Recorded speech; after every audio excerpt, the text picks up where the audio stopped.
Hello বন্ধুরা, আসসালামু আলাইকুম। Welcome back to my channel Nahar Natasha. নিয়ে এলাম আজকে নতুন একটি ব্লগ। তো আজকে দিনটা তেমন একটা ভালো দিন না, কারণ আমার আম্মু অসুস্থ, তাই আমার আম্মুকে আমরা হসপিটাল নিয়ে যাচ্ছি।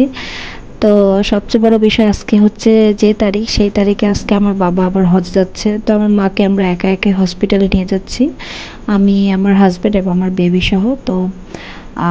তো অনেক টেনশনে আছি। একদিকে বাবা নেই, আমাদের উপর সম্পূর্ণ দায়িত্ব আমার মায়ের। তো খুব ভয় লাগছে যে কি ডিসিশন না হয়। তো আমরা সকাল সকাল রেডি হয়ে গেছি। তো তখন বাজছিল সকাল 7টা। তো আয়াসকে ঘুম থেকে উঠে ব্যাগে একটা ঘাড়ে একটা ব্যাগ দিয়ে বলছি চলো তাড়াতাড়ি যাই।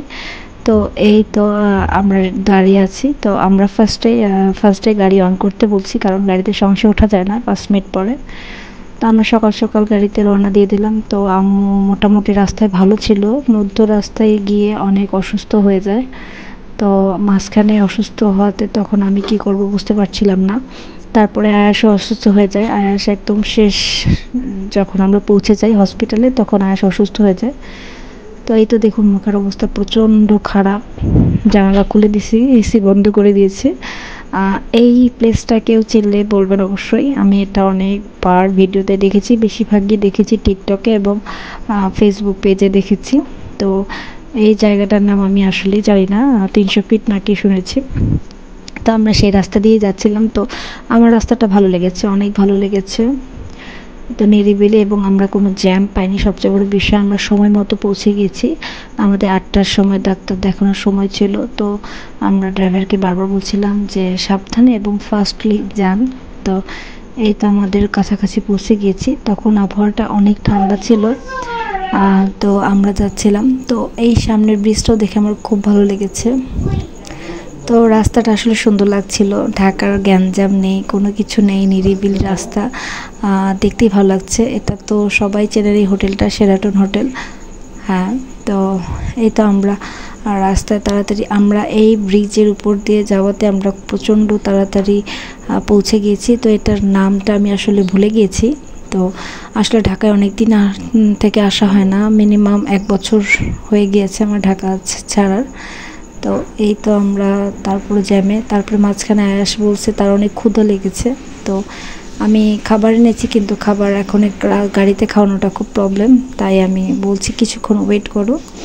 তো চুলার অবস্থা প্রচণ্ড খারাপ। আর তারপরে বিষয়টা হচ্ছে আমার মাও অনেক অসুস্থ হয়ে গিয়েছে। তো আমরা ভাবছি কীভাবে গিয়ে ডাক্তার দেখাবো।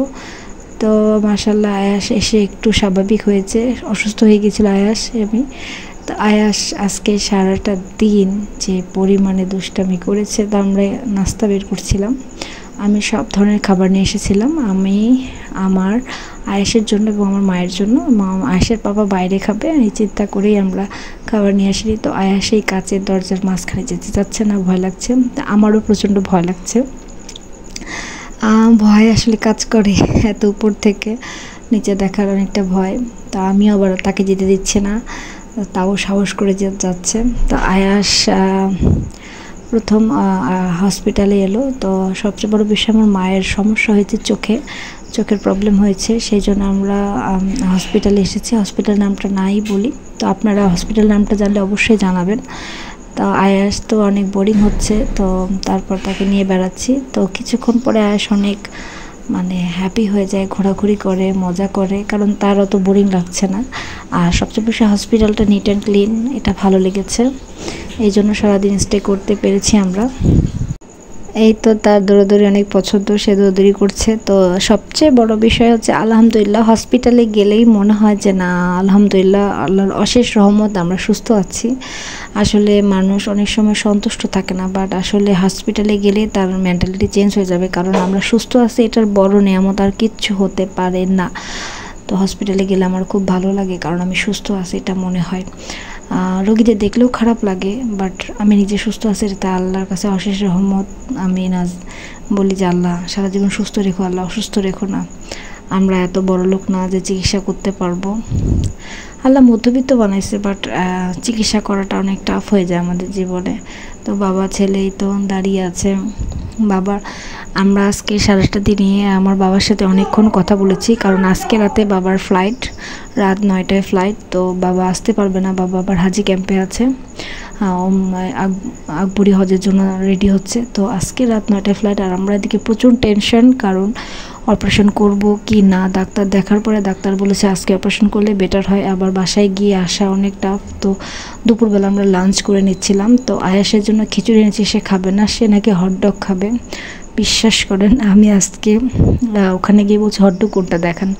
আসলে আমি এসব খাবার তেমন পছন্দ করি না, এদের নামগুলো আমি তেমন জানি না, জানার মধ্যে বার্গার, চিকেন ফ্রাই এগুলো জানি, হটডগ জানি। বাট আমার ছেলে সব নাম বলছে। রাত এখন 12টা বাজে।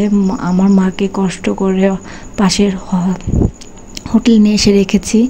এই তো সকাল হয়ে গিয়েছে। তো আমাদের কালকে খুবই কষ্ট গিয়েছে সারাটা দিন। সবচেয়ে বেশি আয়াসের গিয়েছে এবং আমার মায়ের গিয়েছে, দুজনকার সেবা যত্ন করা। তো সকালে উঠে দেখছি আজকে সবচেয়ে বড় বিপদের মধ্যে পড়েছি। আজকে হচ্ছে 1 মে ছিল দিনটি।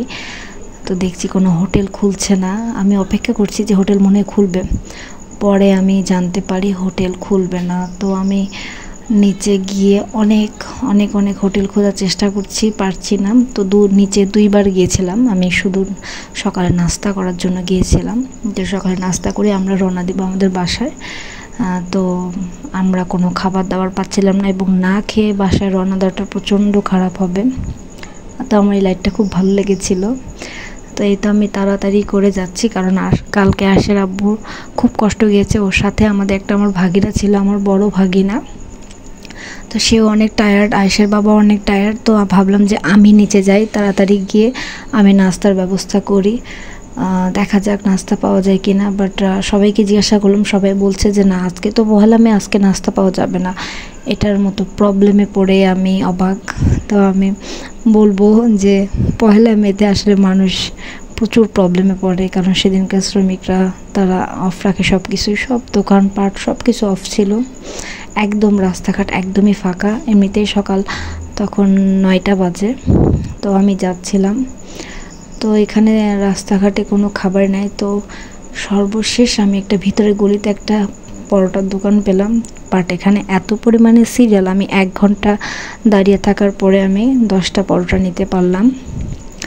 তো আবার এখানে আবার অনেক আঙ্কেলদের সাথে কথাবার্তা হচ্ছিল, তারা আবার খোঁজ নিচ্ছিল তোমার আম্মু কেমন আছে না আছে। জাস্ট তাদের সাথে হাসপাতালে আমাদের পরিচয়, চোখে চোখে দেখা ছিল। সেই থেকে কোশ্চেন করলো যে তোমার মা কেমন আছে।